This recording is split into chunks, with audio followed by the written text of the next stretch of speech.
ছিল আল্লাহর পক্ষ থেকে, সে দায়িত্ব আমি যথাযথ পালন করতে পেরেছি। এই জন্য তার মধ্যে একটা প্রফুল্লতা ভাব ছিল, অর্থাৎ তিনি বুঝতে পেরেছিলেন যে আমার যাওয়ার সময় হয়ে গেছে, দুনিয়া ছাড়ার সময় হয়ে গেছে। আর এদিকে আল্লাহ। সাহাবী আবু বকর কি করা কান্নাকাটি শুরু করলেন। তার কান্নাকাটি দেখে ফাতেমা রাদিয়াল্লাহু তাআলা আনহাও কি করলেন, কান্নাকাটি শুরু করলেন। হ্যাঁ, কারণ হচ্ছে কি, তারা বুঝতে পেরেছিলেন এই সূরার মাধ্যমে যে রসুলের সময় হয়ে গেছে। ফাতেমার কান্নাকাটি দেখে আল্লাহ রসুল বললেন, কানে কানে বললেন, আমি চলে যাব ঠিক আছে, কিন্তু সবার আগে তোমার সাথে আমার সাক্ষাৎ হবে। এটা শোনার পর ফাতেমা রাদিয়াল্লাহু তাআলা আনহা উনি তখন একটু হাসি ভাব দেখালেন আর কি।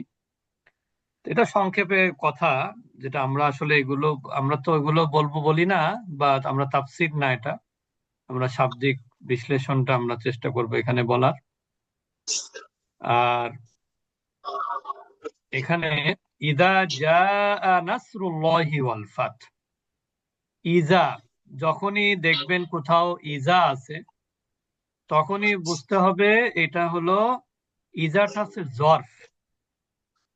ইজাটা কি? জর্ফ মানে অ্যাডভার্ব, যেটাকে আমরা বলি। অ্যাডভার্ব দুই প্রকার, adverb of place, adverb of time. Time. তো জর্ফও দুই প্রকার, জর্ফে জামান, জর্ফে মাকান। যদি সময় বোঝায় তাহলে জর্ফে জামান হবে, স্থান বুঝালে জর্ফে মাকান হবে। তো এখানে শব্দ ইজা যা, যখন আসবে, তাহলে এটা সময় বোঝাচ্ছে, ঠিক না?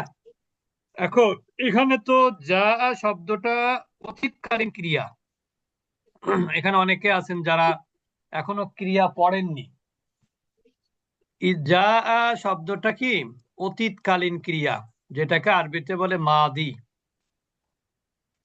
আর মাদি অর্থ হয় ললে লাম। যা আর শাব্দিক অর্থ হয় হলো কি, এসেছিল। যা অর্থ কি, সে এসেছিল। কিন্তু এখানে আপনারা দেখতে পাচ্ছেন, এখানে অর্থ করা হয়েছে কি, আসবে। তার কারণ কি? এটার কারণ হলো,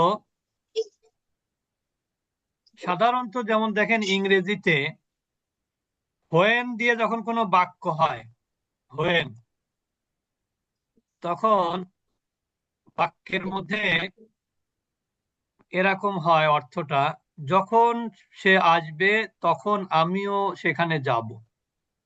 সাধারণত বহু মানে ইসের অর্থ হয়, ফিউচারের অর্থ দেয় সাধারণত। অতীতেরও অর্থ হয়, কিন্তু সাধারণত কিসের অর্থ দেয়, বহু বছর মানে ভবিষ্যতের অর্থটাই বেশি ভালো হয় আর কি, অর্থটা শুনতে। তা একটা জিনিস মনে রাখবেন, ইজার পরে যখন অতীতকালীন ক্রিয়া আসে,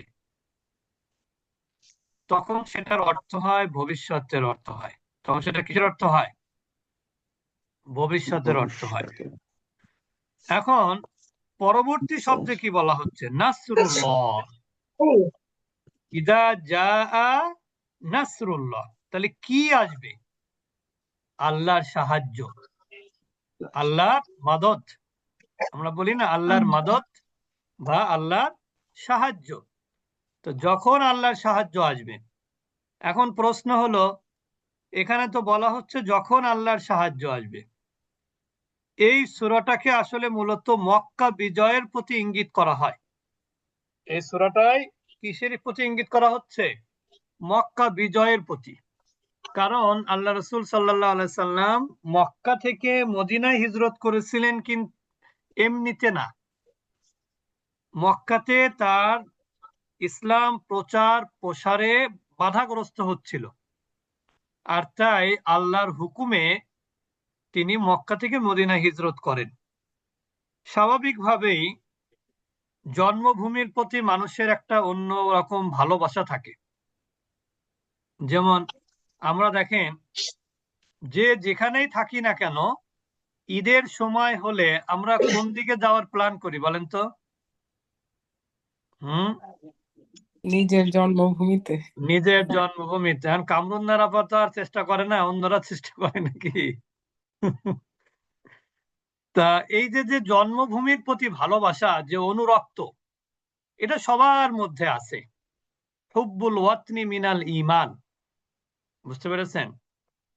মাতৃভূমির প্রতি ভালোবাসা। হুব্বুন মানে কি? ভালোবাসা। তা যখন আল্লাহর সাহায্য আসবে, তখন কি আসবে? ওয়াল ফাতহু, এবং বিজয় আসবে। তার মানে বোঝা যাচ্ছে কি, এই সূরাটা নাজিল হয়েছিল মক্কা বিজয়ের আগে। মক্কা বিজয়ের আগে। মক্কা বিজয় হয়েছিল কত হিজরিতে? হুম, কে বলতে পারবে? মক্কা বিজয় কত হিজরিতে?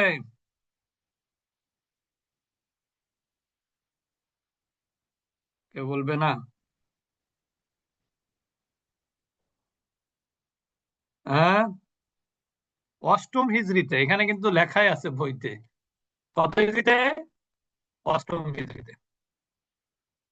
তো এই অষ্টম হিজরিতে, যেটা 600 খ্রিস্টাব্দ বলা হয় ওই সময়টাকে প্রায়। তা এই সময়টা সবকিছু বোঝা যাচ্ছে ভবিষ্যতের অর্থ। তার মানে কি বোঝা যাচ্ছে? যে এই সূরাটা নাজিল হয়েছে অষ্টম মক্কা হিজরি। বিজয়ের আগে, ঠিক না? কিন্তু কোন কোন তাফসীর কারকরা বলেন যে না, এটা যদিও বলা হয়েছে আসবে, কিন্তু এখানে উদ্দেশ্য হলো এই সূরাটা নাজিল হয় মক্কা বিজয়ের পর। মানে কোন কোন তাফসীর কারকরা বলেন বা বলার চেষ্টা করেন। তা যারা বলেন মক্কা বিজয়ের আগে সূরাটা নাজিল হয়েছিল, তারা তো অর্থটার সাথে মিলে যায়, ঠিক না? আর যারা বলেন যে মক্কা বিজয়ের পর হয়, তারা বলে যে যে এখানে আসলে যা নাসরুল্লাহি ওয়াল ফাতহু, এটা অতীতের ঘটনা হলেও আল্লাহ সুবহানাহু ওয়া তাআলা এখানে এমন ভাবে মানে আয়াতটা দিয়েছেন, নাজিল করেছেন, যেখানে ভবিষ্যতের অর্থ দিলেও মূলত এটা হিজরত মানে মক্কা বিজয়ের পর এটা নাজিল হয়। তার কারণ পরবর্তী অংশে সেরকম ইঙ্গিত আছে। তা আমরা মোটামুটি মক্কা বিজয়ের আগের বিষয়টা এখানে বেশি গ্রহণযোগ্য মত। আমরা সেই দিকেই যাচ্ছি। তাহলে অর্থ কি হলো? নাসরুল্লাহ। নাসরুল্লাহ শব্দটা দুইটা শব্দের সমন্বয়ে গঠিত। এটা হচ্ছে যৌগিক শব্দ। এটাকে কি বলে? আরবিতে বলে মোরাক্কাব, যৌগিক শব্দ। যেমন যৌগিক। আমরা যেমন বলি আল্লাহর সাহায্য, আরবি কি? ইংরেজি কি? আল্লাহ হেল্প, নাকি? আল্লাহ হেল্প, তাই বলি না? নাকি কেউ কিছু বলে না? এই যে যে মাঝখানে যে একটা অ্যাপোস্ট্রফি এস দিলাম, এই অ্যাপোস্ট্রফি এস এর কারণে অর্থের মধ্যে কি ভিন্নতা আসলো বলেন তো? অ্যাপোস্ট্রফি এস দেওয়ার কারণে এই দুইটার সাথে একটা সম্পর্ক হয়েছে। দুইটাই কিন্তু নাউন।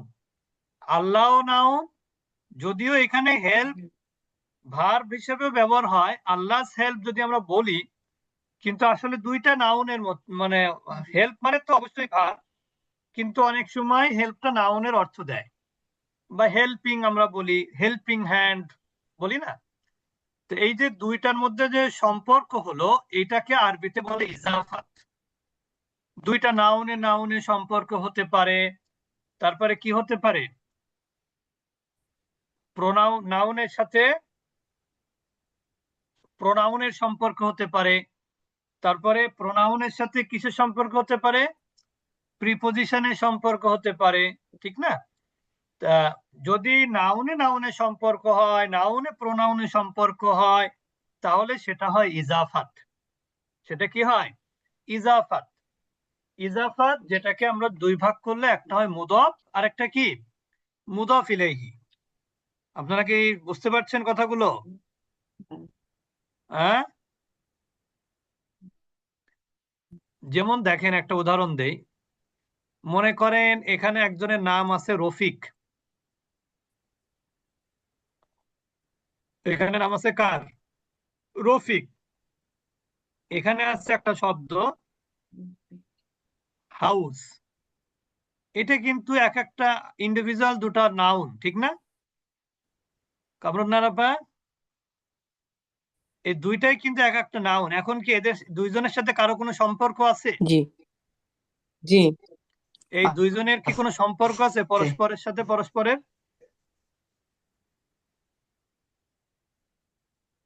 বলেন, সম্পর্ক আছে? না। নাই। আচ্ছা, রফিকস হাউস না এইভাবে না, এখনো বললে। সম্পর্ক হয়নি। এবার দেখেন, রফিক বাংলায় লিখলাম, জি এখানে লিখলাম হচ্ছে বাড়ি। আরে, লিখতে অসুবিধা হচ্ছে কেন বুঝলাম না, ল্যাপ কোনো সমস্যা হচ্ছে মনে হয়। এখানে যদি লিখি আমি বাড়ি, আর এর আগে কি লিখলাম? শুধু রফিক। এখনো কিন্তু কারোর সাথে কোনো কি রফিক নাই, কোনো সম্পর্ক নাই। আছে? কানেকশন। কারণ আমরা এখনো কানেক্ট করি নাই, একজনের সাথে আরেকজনের কানেকশন আমরা এখনো দেইনি। এখানে যদি বাংলায় যদি রফিকের সাথে বাড়ির সম্পর্ক করতে হয়, তাহলে কি করতে হবে বলেন তো? একটা এর যুক্ত করতে হবে নাকি? রফিকের অথবা র যুক্ত করতে হবে, তারপরে সম্পর্ক হবে নাকি? বলেন তো, তাই হবে না? কেউ কিছু বলে না, তার মানে কেউ বুঝতে আমি ডিসকানেক্ট হয়ে গেছিলাম। তা আমরা যেটা বলছিলাম যে রফিক এবং বাড়ি, এই বাড়ি, দুইটার সাথে সম্পর্ক করতে গেলে মাঝখানে কি দিতে হতো? রফিকের বাড়ি। মানে রফিকের বাড়ি না, এখানে দিতে হতো এর বা র, তাই তো? ঠিক না? জি জি আর ইংরেজিতে কি দিতে হতো? রফিক এবং হাউস, মাঝখানে কি দিতে হতো? অ্যাপোস্ট্রোফি এস। এস। কোথাও অ্যাপোস্ট্রোফি এস, কোথাও অফ, তাই তো? জি কোথাও অ্যাপোস্ট্রোফি এস, কোথাও অফ। এইটা দিলে পরস্পরের সাথে একটা সম্পর্ক তৈরি হতো। এখন ইংরেজিতে অ্যাপোস্ট্রোফি দিয়ে সম্পর্ক করলেন, বাংলায় করলেন এর বা র, তাহলে আরবিতে কিভাবে করতে হবে সম্পর্ক?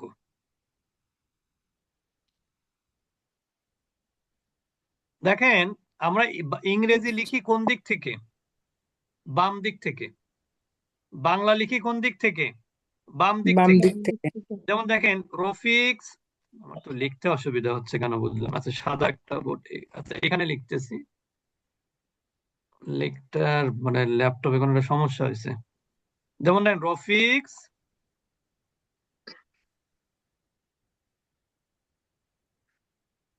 রফিক হাউস। মাউস দিয়ে লেখা তো ভালো স্পষ্ট হচ্ছে না। এরপর দেখেন বাংলা লিখলে কি লিখতাম? শিখ, রফিকের বরাবর রফিক, তাই না? জি রফিকের বাড়ি। বাড়ি। ইংরেজি বাড়ির জায়গায় বাড়ি, রফিকের জায়গায় রফিক। আরবি কিন্তু এর উল্টা। উল্টা মানে কি? আরবিতেও বাড়ির জায়গায় বাড়ি হবে। তাহলে বাড়ি আরবি কি? বাইতুন। বাইতুন। বাইত। ভালো করে বুঝতে হবে, কিন্তু শুধু দেখলে হবে না। বাইতুন। আর রফিকের আরবি কি? রফিক, তাই না?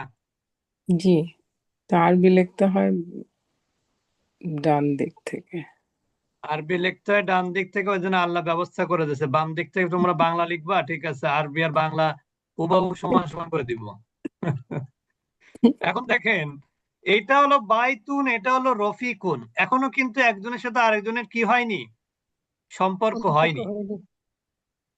কিন্তু এখানে কিন্তু অলরেডি সম্পর্ক হয়ে গেছে। রফিকস হাউস, রফিকের বাড়ি, এই দুইটাতে কিন্তু সম্পর্ক অলরেডি হয়ে গেছে, কিন্তু আরবি এখনো সম্পর্ক হয়নি। এখন একটা জিনিস খেয়াল করেন তো, যে আল এখানে আহ দুইটা জিনিস, একটা হচ্ছে বাড়ি আর একটা হচ্ছে রফিক। এখানে আহ মালিক কে? রফিকের মালিক হাউস, না হাউসের আল মালিক বাইত। রফিক?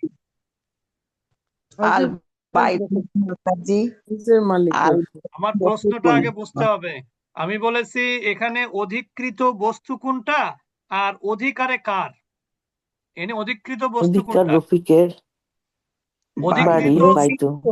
অধিকৃত আমাকে তো বলতে দিতে হবে। অধিকৃত বস্তু হলো হাউস। অধিকৃত জি। বস্তু কি? হাউস। হাউস আর হাউসটা কার অধিকারে? রফিকের রফিক রফিকের অধিকারে। বাড়িটা কি?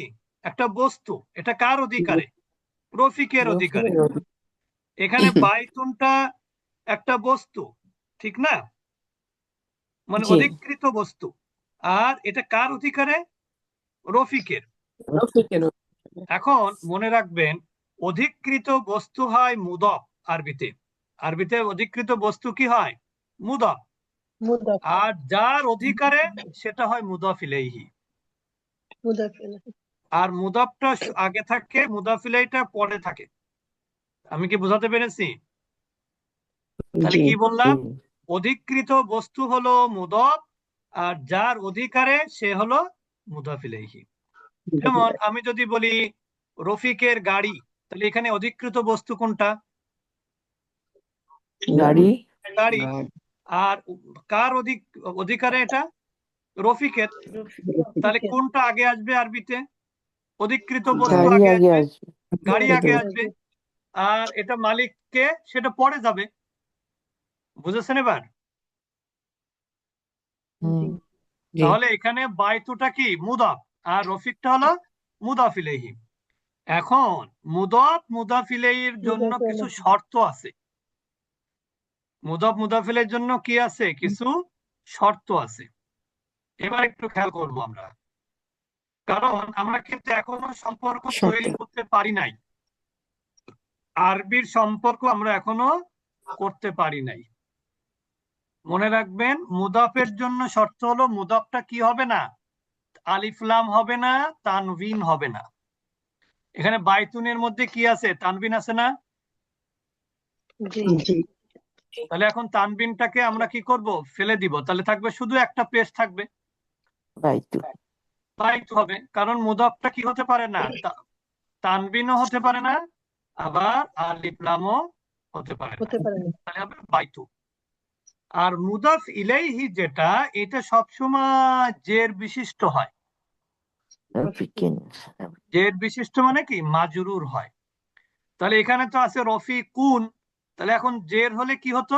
রফিকিন। কিন। মুদাফ ইলাইহিটা কিন্তু তানবিন হয়, মুদাফটা তানবিন হয় না, মনে রাখবেন। মুদাফ ইলাইহিটা কি হয়? তানবিন হয়, কিন্তু মুদাফটা তানবিন হয় না। তাহলে এখানে কি হবে? বাইতু রফিকিন। অর্থ কি হবে এখন? রফিকের বাড়ি। এখন অর্থ হলো রফিকের বাড়ি, আর তখন কিন্তু রফিকের বাড়ি অর্থ হয়নি। তাহলে আমি যদি এখন বলি রফিকের গাড়ি, তাহলে কি হবে? সাইয়ারাতুন মানে গাড়ি, সাইয়ারাতু রফিকিন। সাইয়ারাতু রফিকিন, মাশাআল্লাহ। যদি বলি রফিকের মোবাইল আরবি হচ্ছে জাওয়ালুন, তাহলে কি হবে? মাশাআল্লাহ, এই তো হয়ে গেল। যদি বলি রফিকের কলম,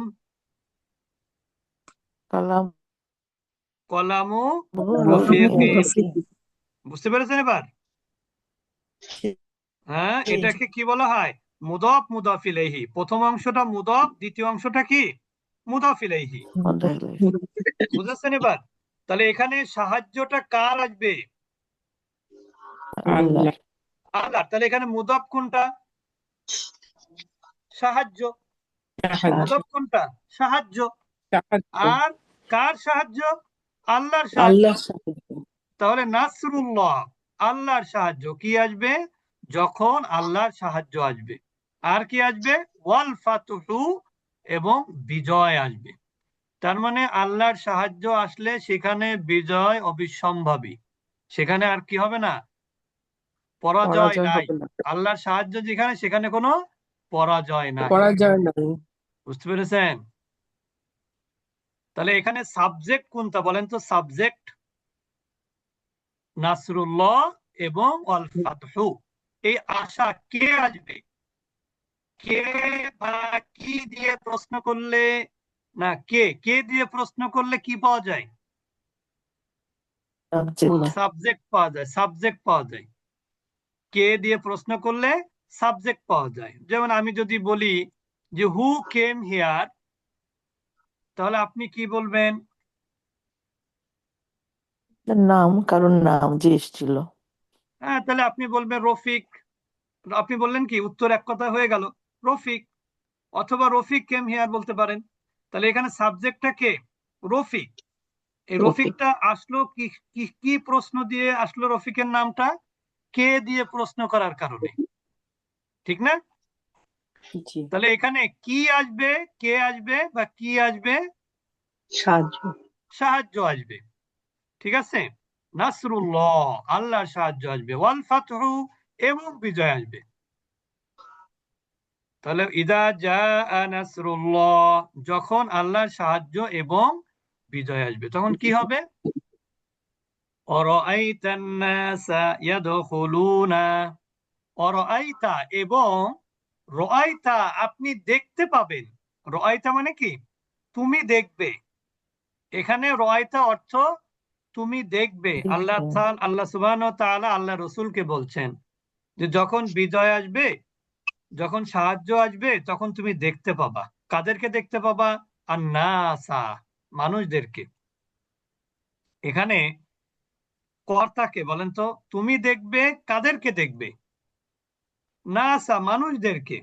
তাহলে এখানে তুমিটা হলো কর্তা, এখানে তুমিটা হলো কি? কর্তা। বুঝেছেন? এ- তুমি দেখবে কাদেরকে? মানুষদেরকে।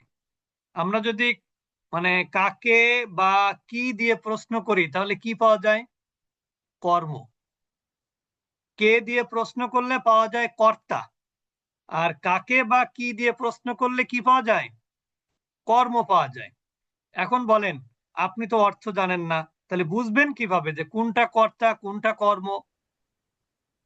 আরবিতে যে জবরদের পেশ আছে, এটাই কিন্তু আপনাকে কি করে দিবে? কর্তা কর্ম ঠিক করে দিবে। আমার কথা বুঝেছেন? জি। আরবিতে যে পেশ আছে, এই পেশ এবং জবর, এই দুইটাই আপনাকে ঠিক করে দিবে যে কে কর্তা আর কে কর্ম। কর্ম। এখন বলেন, আমি যদি বলি পেশ মানেই হলো কর্তা আর জবর মানে হলো কর্ম, তাহলে নাসটা কোন ক্যাটাগরির মধ্যে পড়বে? বলেন। কর্মে কর্মে কর্মে পড়বে, কর্মে পড়বে। কর্ম। তার কারণ আরবি গ্রামার কিন্তু হয় শব্দের শেষ অক্ষরে, শব্দের মাঝখানেও হয় না, শব্দের শুরুতেও হয় না। তাহলে আরবি গ্রামারটা কোথায় হয়? শব্দের শেষে। তাহলে শব্দের এখানে শেষে। শব্দের শেষে সিনের উপরে কি আছে? জবর আছে না? নাকি জবর আছে? তার মানে এটা হলো কর্ম। নাচটা কি? কর্ম। এটা কাজ। অরাআইতা, তুমি দেখবে। তা মানে কিন্তু তুমি, তা অর্থ কি? তুমি। এখানে কিন্তু কর্তা হলো তা। অনেকে বলবে হয়তোবা যে এখানে কর্তা মানে হচ্ছে আনতা, এটা ভুল কথা। রয়তার কর্তাকে আনতা না, রয়তার কর্তা হলো শুধু তা। বুঝতে পেরেছেন? অরাআইতা, তুমি দেখবে, আন্নাসা, মানুষদেরকে, ইয়াদখুলুনা, তারা প্রবেশ করছে। দাখিল হওয়া আমরা বলি না, দাখিল হওয়া, হ্যাঁ, দাখিল হওয়া।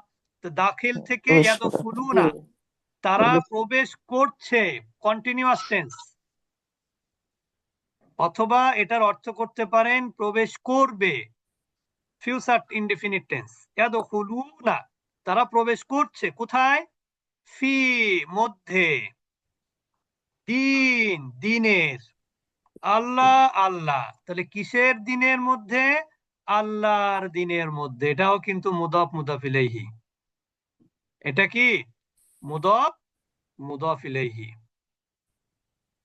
দিনটা হলো মুদাফ, আল্লাহটা কি? মুদাফ ইলাইহি।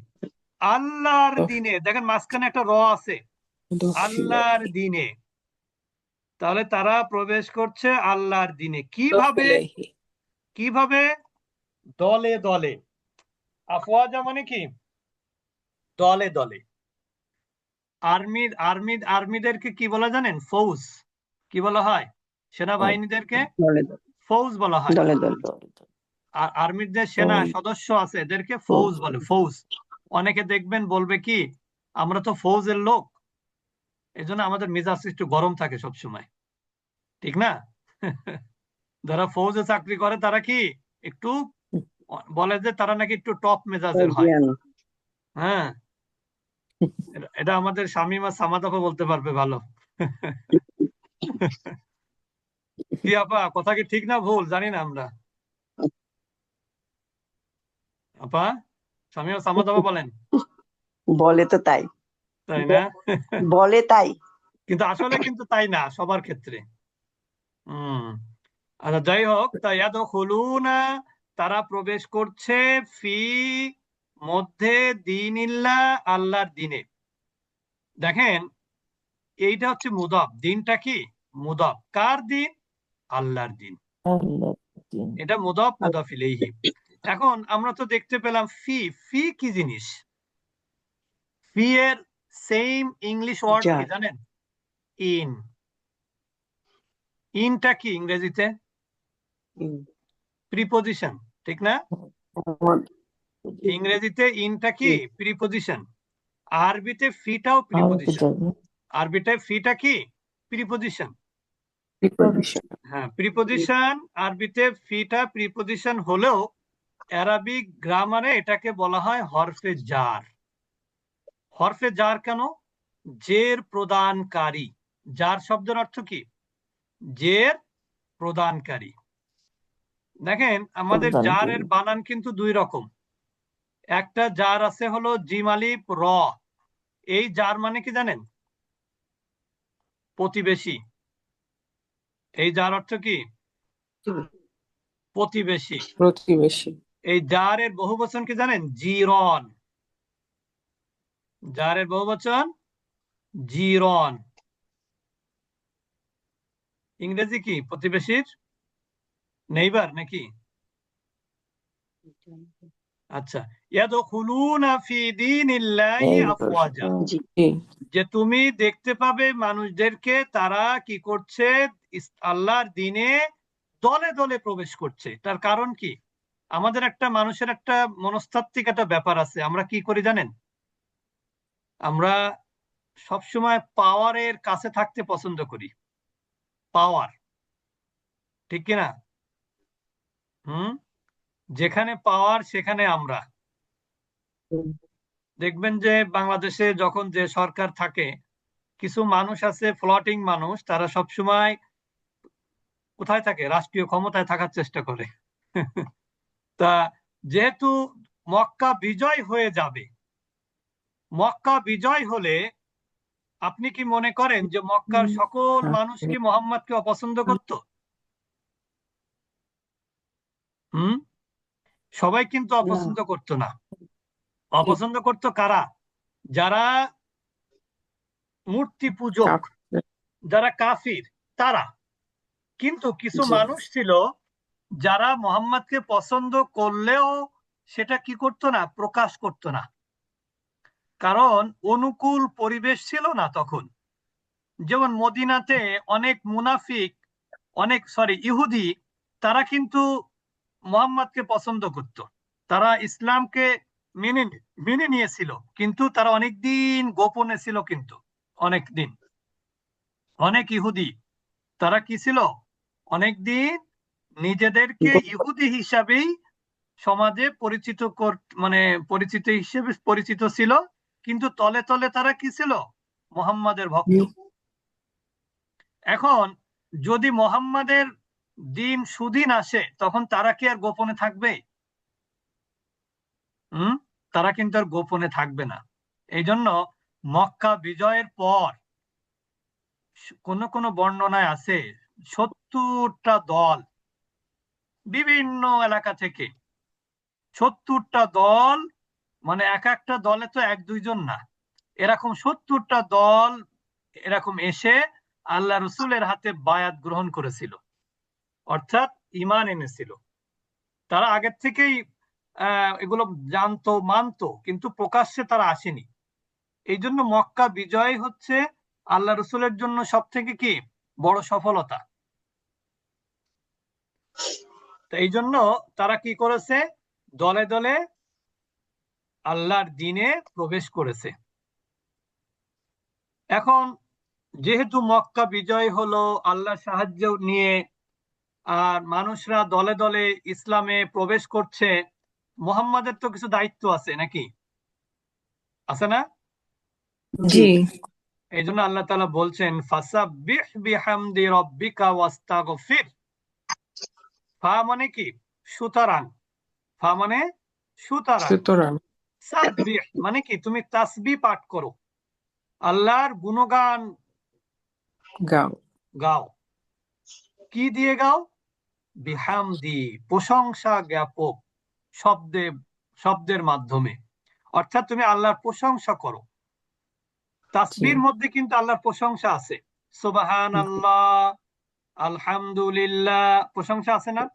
জি জি আলহামদুলিল্লাহ প্রশংসা আছে, কিন্তু জি সুবহানাল্লাহ অর্থ কি? সুবহানাল্লাহ অর্থ আল্লাহ তাআলা আল্লাহ সমস্ত পবিত্র, প্রকার ত্রুটি থেকে কি মুক্ত, মুক্ত।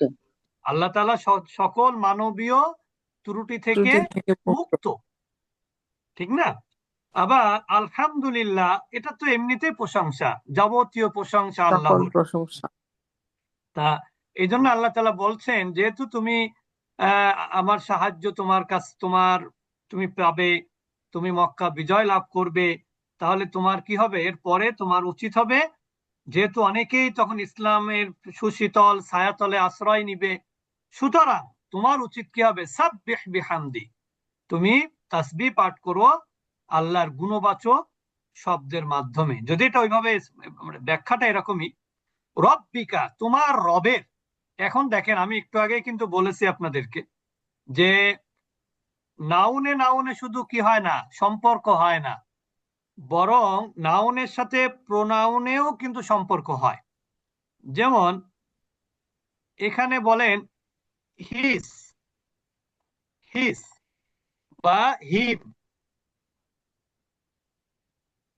আর নিচে লিখলেন হলো পেন। হিস এই দুইটা হচ্ছে অ্যাটাচ প্রোনাউন। এই দুটোকে কি বলে? অ্যাটাচ প্রোনাউন বলে, সংযুক্ত সর্বনাম। সংযুক্ত কেন বলে? এটা হচ্ছে সংযুক্ত সর্বনাম, আর এটা হলো অবজেক্ট। হিমটা কি অবজেক্ট, হিমটা হলো ডাইরেক্ট অবজেক্ট, আর হিসটা কিন্তু ডাইরেক্ট অবজেক্ট হতে পারে না, পারে? বলেন, হিসটা কখনো কি ডাইরেক্ট অবজেক্ট হতে পারে? জি না। পারে না। বরং হিজের পরে আরেকটা কি লাগে, নাউন লাগে। না তো ওই রকম আপনি নাও হিজের সাথে পেনের সম্পর্ক করবেন কিভাবে, হিজ পেন। তার মানে কি কলমটা তখন কার সাথে সম্পর্কিত হলো, তার সাথে, বিদেশ। হ্যাঁ হিজের সাথে। যেমন আপনি যদি বলেন রহিম স্পেন, করিম স্পেন, বলেন না? তো এরকম আপনি কিন্তু বলেন হিজ পেন, দেয়ার পেন, অনেক সময় কিন্তু বলেন আপনারা, তার কলম, তাদের কলম, এগুলো বলেন না? তার মানে জি দুইটার একটা নাউন আর একটা কি প্রোনাউন। তা প্রোনাউন যেটা নাউনের সাথে যুক্ত হয় সেটা সাধারণত অ্যাটাচ প্রোনাউন হয়। সেটা কি প্রোনাউন হয়? Attach pronoun. এটা যেমন আপনারা হয়তো বা পড়েছেন 50%-এ যে হুয়া, হুয়া মানে কি? হুয়া মানে কি? হুয়া সে তার সে, হুয়া মানে কিন্তু সে। তাহলে সে তার আরবি কি? তার। হুয়ার ইংরেজি কি? হি। হি আর তার ইংরেজি কি? মানে হু হুয়া তার বা তাকে, তাকে ইংরেজি কি, আরবি কি? হু। হু মানে কি? হি হু তার হু বা তাকে। যেমন ইংরেজিতে যদি হি বলেন তাহলে অবজেক্ট কি হয়, হিম বা হিজ হয় না? জি হি এর অবজেক্ট কি, হিজ বা হিম। তো হিম হিজের পরে নাউন আসে, হিমের পরে নাউন আসে না, পার্থক্য এতটুকু। আর হুটা হলো যখন এককভাবে হয় তখন হু এর অর্থ হয় তাকে, আর হুটা যখন নাউনের সাথে যুক্ত হয় তখন তার অর্থ হয় তার। ঠিক একইভাবে আনতা, আনতা অর্থ কি? আন্তা তুমি তুমি। তুমি তাহলে আনতা যদি তুমি হয় তাহলে তোমার আরবি কি? আন্তুম না না না, আনতা না, মানে তুমি। ও তুমি, তোমার তোমার আরবি কি ও, হবে? কা। কা। কা আপনারা পড়েছেন না কা যে হু হুম, হু হুমা হোম, কা কুমা কুম, কা পড়েছেন না? কুমাকুম Attached pronoun. কা মানে কি? তোমার। এই কাটা কিন্তু অ্যাটাচ প্রোনাউন। কাটা কি? অ্যাটাচ একটা প্রোনাউন। Pronoun.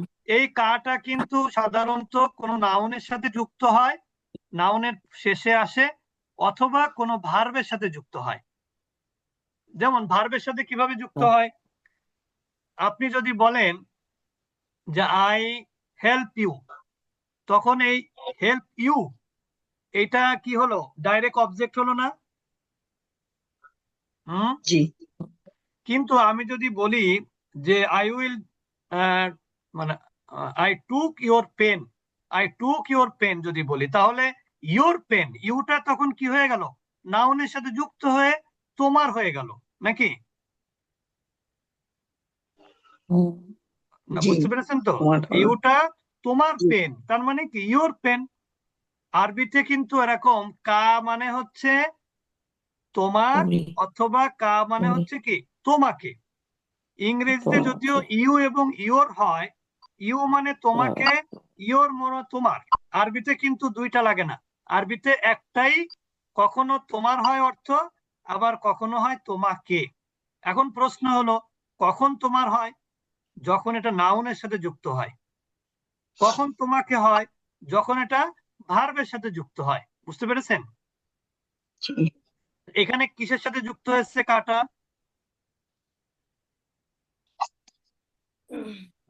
আল্লাহর সাথে, রবের সাথে। নাউনের সাথে। রবটা কি নাউন না? জি। তাহলে এখানে কি বলছে যে তুমি তাসবিহ পাঠ করো, গুণকীর্তন করো তোমার রবের প্রশংসা জ্ঞাপক শব্দের মাধ্যমে, বা প্রশংসার সাথে। প্রশংসার সাথে মানেই তো শব্দ ব্যবহার করতে হবে, ঠিক কিনা? প্রশংসার সাথে কি পাঠ করতে বলছে? তাসবিহ পাঠ করতে বলছে। আর কি করতে বলছে? ওয়াস্তাগফির, এবং Tauba. ক্ষমা প্রার্থনা করো। কাকে বলা হচ্ছে বলেন তো কথাগুলো? রাসূল সাল্লাল্লাহু আলাইহি ওয়াসাল্লাম রাসূল সাল্লাল্লাহু আলাইহি সাল্লাম। তবে একটা জিনিস মনে রাখবেন, কোরআনের যে আয়াত যখন যে পড়বে তখন সে মনে করবে এটা আমাকে বলা হচ্ছে। কি বুঝলেন? জি। জি তাহলে কোরআন আপনার জীবনে পরিবর্তন আনবে। আর যদি আপনি মনে করেন এটা তো বলা হয়েছে রসুলকে, তাহলে তো আমার তো কোনো দায় দায়িত্ব নাই, ঠিক না? তাহলে কিন্তু আপনার এই কোরআন আপনার জীবনে কোনো পরিবর্তন আনতে পারবে না। এটা মাথায় রাখতে হবে সবসময়। যখন যে আয়াত যেখানে যে পড়বে সে মনে করবে এটা আমাকে বলা হচ্ছে। তাহলে এখানে ওয়াস্তাগফির, ফাসাব্বিহ বিহামদি রব্বিকা, তুমি তোমার রবের গুণবাচক মানে প্রশংসা জ্ঞাপক তাসবিহ পাঠ করো। ওয়াস্তাগফির, এবং ক্ষমা প্রার্থনা করো। এখন প্রশ্ন হলো, আল্লাহ রসুল কি আল্লাহর কাছে ক্ষমা প্রার্থনা করবে? অথচ আমরা তো হাদিস জানি কি তার আগে পিছের সকল গুনাহ মাফ করে দেওয়া হয়েছে। তাহলে আবার ক্ষমা প্রার্থনা করতে বলা হচ্ছে কেন বলেন? এর কোনো ব্যাখ্যা আছে? হুম। মানুষের সবার জন্য, সবার আসলে জন্য। কৃতজ্ঞতা প্রকাশ করার জন্য। আল্লাহ সুবহানাহু ওয়া তাআলা আল্লাহ রসুলকে পাঠিয়েছেন কি উদ্দেশ্যে, সেটা আল্লাহ রসুল নিজেই বলেছেন যে বুইস্তু মুআল্লিমান, মানে কি আমি শিক্ষক হিসেবে প্রেরিত হয়েছি। এখন ওয়াস্তাগফির শব্দটা যদি এখানে না বলা হতো তাহলে আমরা কিন্তু ইস্তেগফার পাঠ করতাম না। আল্লাহ রসুল প্রতিদিন 70 বার ইস্তেগফার পাঠ করতেন। আল্লাহ রসুলের নামাজের পরে সুন্নাহ কি ছিল? নামাজ শেষ করে আল্লাহু আকবার, তারপরে কি আস্তাগফিরুল্লাহ আস্তাগফিরুল্লাহ, আস্তাগফিরুল্লাহ। তারপরে কি আল্লাহুম্মা আনতাস সালাম ওয়া মিনকাস সালাম। এটা আল্লাহ রসুলের মিনকাস। সুন্নাহ। এখন আল্লাহ রসুলকে ইস্তেগফার পাঠ করার পেছনে কারণ হলো তার উম্মতকে শিক্ষা দেয়া।